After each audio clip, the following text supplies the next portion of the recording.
মুখে রুচি নাই, খেতে পারছি না। কোনোভাবে কোনো কিছুতে স্বাদ পাচ্ছি না। মুখে রুচি ফিরাতে হবে যেভাবে হোক, যে কোনো মূল্যে হোক। আসসালামু আলাইকুম সবাইকে। আশা করি সবাই ভালো আছেন। আজকে আমি আপনাদের সাথে শেয়ার করছি একটা মজার রেসিপি। আর এটা একবার খেলে বারবার খেতে মন চায়। দেখতেই তো পাচ্ছেন চ্যাপা নিয়েছি, কি যে মজা! আর এই চ্যাপা দিয়ে আজকের বাগারটা করব সেই হবে। সাথে দিচ্ছি কাঁঠাল বিচি। আর এখানে আমি ব্লান্ডার করব পেঁয়াজ, রসুন, শুকনো মরিচ তো আমি দেবো। আর চ্যাপাটা ভালো করে ধুয়ে নিয়েছি। চাইলে আমি শিলপাটায় বাটতে পারতাম, কিন্তু সময়ও তো নাই আমার। তাড়াতাড়ি রান্না করতে হবে দেখেই তো লোভ লেগে যাচ্ছে। তেলের সাথে পেঁয়াজটা দিয়ে দিলাম, একটু পেঁয়াজটা ভেজে নিতে হবে। আর এইভাবে করে নিলে একটু মাখা মাখা হয়, খেতেও কিন্তু অনেক ভালো লাগে। আর এখানে আমি এখন দেব মরিচের গুঁড়া, হলুদের গুঁড়া, একটু কালারটা আসার জন্য। আর এই যে ব্লান্ডার করেছিলাম দিয়ে দিলাম। স্বাদ বাড়ানোর জন্য লবণ, ভালো করে কষাবো। ইস, ঘ্রাণটা বেরিয়ে আসছে, সেই স্বাদ হবে মনে হচ্ছে। আর দিলাম কাঁচামরিচ, একটু ঝাল ঝাল করার জন্য। মুখে তো রুচি আনতে হবে, তাই না?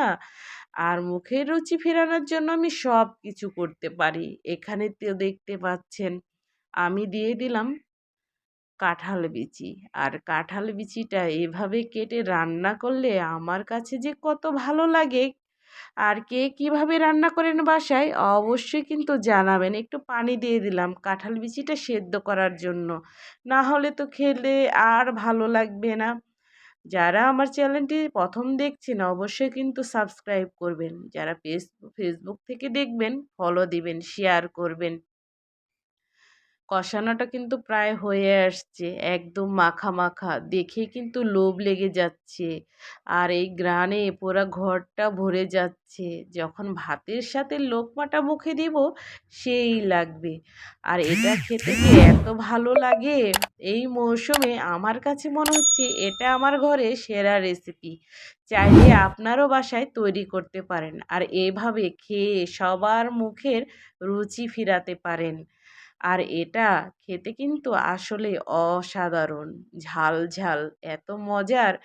আমি চাইলে এটা ৩-৪ দিন ভরে খেতে পারি, চাইলে প্রতিদিনই। আর ৩ বেলা যদি বলে কেউ আমাকে ভাতের সাথে খেতে, আমি তাই রাজি। কারো বাড়িতে গেলে পোলা মাংস আমাকে দেবেন না, আমাকে শুধু এরকম চ্যাপার একটা বাগার, চ্যাপার ভর্তা এইগুলা বানিয়ে দেন, তাহলে আমার কাছে মনে হবে সেই বাড়ির সেরা আপ্যায়ন। আর এটা দেখেই তো আমার লোভ লেগে যাচ্ছে, কালারটা সেই হয়েছে, খেতে হয়েছে দারুণ। আজকে এই পর্যন্তই। যদি ভালো লাগে অবশ্যই সবাই শেয়ার করবেন।